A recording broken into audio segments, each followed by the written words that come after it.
ETF index mutual funds నేర్చుకుని stock మార్కెట్లో రాణించాలనుకుంటున్నారా? వెంటనే ఈ నెంబర్కి కాల్ చేయండి. Advocate Dr. Solomon Glantz, Supreme Court of India. Welcome to Suman Television. రీసెంట్గా సుప్రీంకోర్టు వారు ఒక ల్యాండ్ మార్క్ జడ్జ్మెంట్ ఇచ్చారు. అది 138 NI కేసెస్లో 138 NI అంటే నెగోషియబుల్ ఇన్స్ట్రుమెంట్ యాక్ట్లో మీరు ఒకవేళ చెక్ ఎవరికైనా ఇస్తే అది లీగలీ ఎన్ఫోర్సబుల్ డెట్ అవుతుంది. లీగలీ ఎన్ఫోర్సబుల్ డెట్ చెక్ అన్నది ఒక చెక్ కానీ, బ్యాంక్ చెక్ కానీ, లేదంటే ఒక ప్రామిసరీ నోట్ కానీ, వీటిని legally we call it as negotiable instruments. We negotiate something and we are using this instrument. కాబట్టి ఇది నెగోషియబుల్ ఇన్స్ట్రుమెంట్ కింద లీగల్గా దీన్ని పరిగణించబడిందండి. దీనికి ఒక మైనర్ యాక్ట్ కూడా ఉంది. అది ఏంటి అంటే 138 NI act. It is a very very popular section and which ఒకవేళ చెక్ బౌన్స్ అయితే అండర్ 138 సెక్షన్ కింద నెగోషియబుల్ ఇన్స్ట్రుమెంట్ యాక్ట్ కింద ఫైల్ చేస్తారు. నెగోషియబుల్ ఇన్స్ట్రుమెంట్ యాక్ట్ అని ఒక మైనర్ యాక్ట్, ఒక మైనర్ చట్టమే దీనికి ఉందండి. సో ఒక పెటిషనర్ వచ్చి నేను రెస్పాండెంట్కి ఎంత డబ్బు ఇచ్చాను, క్యాష్లో ఇచ్చాను, నాకు ఆ డబ్బు కావాలి, నాకు డబ్బు పే చేయట్లేదు అని చెప్పి అన్నారు. దానికి సుప్రీంకోర్టు వారు ఏం చేశారంటే ఆయన ఇచ్చిన డబ్బు అది లీగలీ వ్యాలిడ్ కాదు, ఎందుకంటే క్యాష్ ఇచ్చారు మీరు.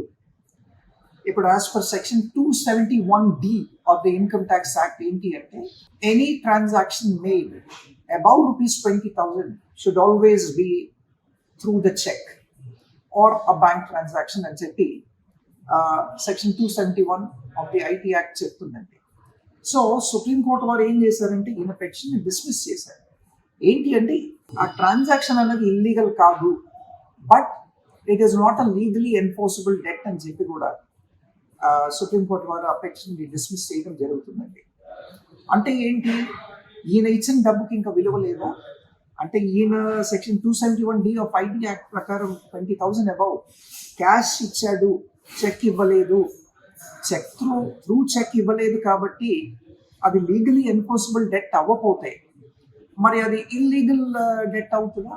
మరి ఆ మనీ ఏంటి, ఆయన దాన్ని పొందుకోగలడా, దాన్ని రికవర్ చేసుకోగలడా లేదా అన్న క్వశ్చన్స్ ఎన్నో ఉన్నాయి.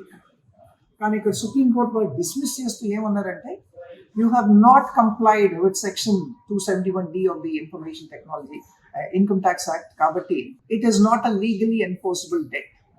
మీరు ఎప్పుడైనా ఎవరికైనా చెక్ ఇస్తే అదేంటి అంటే it is a legally enforceable debt. అంటే మీకు ఏ ఇష్యూస్ వచ్చినా you can actually take a legal solution అన్నమాట. ఇక్కడ ఏంటి అంటే ఈయనకి ఆ లీగల్ రెజల్యూషన్ అన్నది, లీగల్ సొల్యూషన్ అన్నది he is barred from having it. That is what supreme court has actually dismiss. మరి అట్లాంటప్పుడు మనం క్యాష్ అంతా కూడా ఇచ్చినప్పుడు ఆ క్యాష్ మనం మళ్ళీ తిరిగి రావాలి అంటే ఎవరికంటే వాళ్ళకి డబ్బులు ఇచ్చేసి చెక్ ద్వారా ఇవ్వలేదు, క్యాష్ ఇచ్చాము కాబట్టి ఇంకా సుప్రీంకోర్టు వారు ఈ జడ్జ్మెంట్ ఇచ్చారు కాబట్టి ఇక మనం మర్చిపోవాలా అన్న ఒక క్వశ్చన్ వస్తుంది. లేదండి, ఇట్లాంటి సందర్భాల్లో మనకి ఇంకా వేరే లీగల్ రెమెడీస్ కూడా ఉన్నాయి. ఇక్కడ సుప్రీంకోర్టు వారు ఏమన్నారు క్లియర్గా, it is not a legally enforceable debt అన్నారు. కానీ this is actually a illegal transaction అని చెప్పి అనలేదు. It's not a legally enforceable debt అయితే then what should he do? What should the creditor do? What should the person who lent the money do? ఆయనకి వేరే legal remedies ఏంటి అంటే ఒకవేళ promissory note ఉంటే, లేదంటే ఏదైనా అగ్రిమెంట్ వీళ్ళిద్దరి మధ్యన ఉంటే he can go and he can actually file a recovery suit అండి. సివిల్ సూట్ వేసుకొని సివిల్లో రికవరీ ప్రొసీడింగ్స్ అన్నవి ఆయన పెటిషన్ చేసుకుంటే through recovery court will actually grant him relief అండి. కాకపోతే అండర్ 138 NI మాత్రం ఈయన వీటిని క్లెయిమ్ చేయలేరు అని చెప్పి సుప్రీంకోర్టు వారు చాలా క్లియర్గా చెప్పారు. మరి అట్లాంటప్పుడు ఎందుకు ఐటీ యాక్ట్ ఈ విధంగా చెప్తుంది అంటే హై వాల్యూమ్ ట్రాన్సాక్షన్స్ని ఎరాడికేట్ చేయటం కోసమే any transaction above ₹20,000 should not be in cash. It should only be through a negotiable instrument, that is a cheque, ఆ బ్యాంక్ చెక్ అని చెప్పి మనం ఇక్కడ చూడటం జరుగుతుందండి. మరి రికవరీ సూట్ వేసుకుంటే దాంట్లో ఇంగ్రీడియంట్స్ ఏంటి? రికవరీ సూట్ వేసుకుంటే ఈయనకి ఆ మనీ రికవర్ అవుతుందా లేదా, తర్వాత బ్యాంక్లో పెడితే నాకు పరాణం 7 or 7.5% ఇంట్రెస్ట్ అనేది వస్తుంది అని ఆ ఇంట్రెస్ట్ క్లెయిమ్ చేసుకోగలుగుతా. దీనికి ఇంగ్రీడియంట్స్ ఏంటి అంటే డెఫినెట్లీ క్లెయిమ్ చేసుకోవచ్చు అండి. కాకపోతే ఏంటి అంటే పెటిషనర్స్ ప్రూవ్ చేసుకోవాలి కోర్టు ముందు. ఏంటి అంటే ఈ source of income of this amount which is lent ఏంటి, is it a legal source of income అనేది మొట్టమొదట ఒక ప్రశ్న వస్తుందండి. రెండోది, ఈ లీగల్ సోర్స్ ఆఫ్ ఇన్కమ్ ఒకేలా అయితే is it actually a tax paid amount అనేది.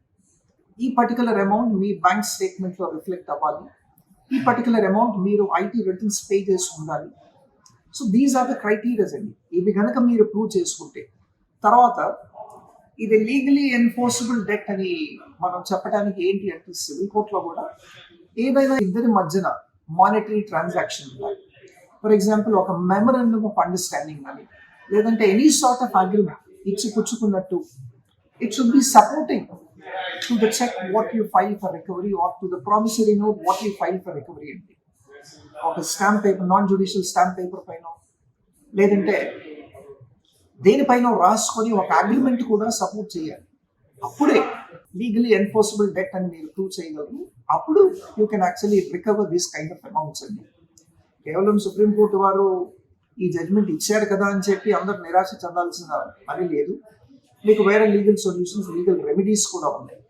కాకపోతే ఇది only under section 138 of the negotiable instrument act ఇది వర్తిస్తుంది. చాలా మంది ఏం చేస్తారు, ఒకేలా అంటే వీళ్ళకి మధ్య అగ్రిమెంట్స్ ఉంటే ఈ 138 అనే యాక్టే కాకుండా and section 420 cheating and section 420 of IPC కూడా కపుల్ చేసి ఫైల్ చేస్తూ ఉంటారండి.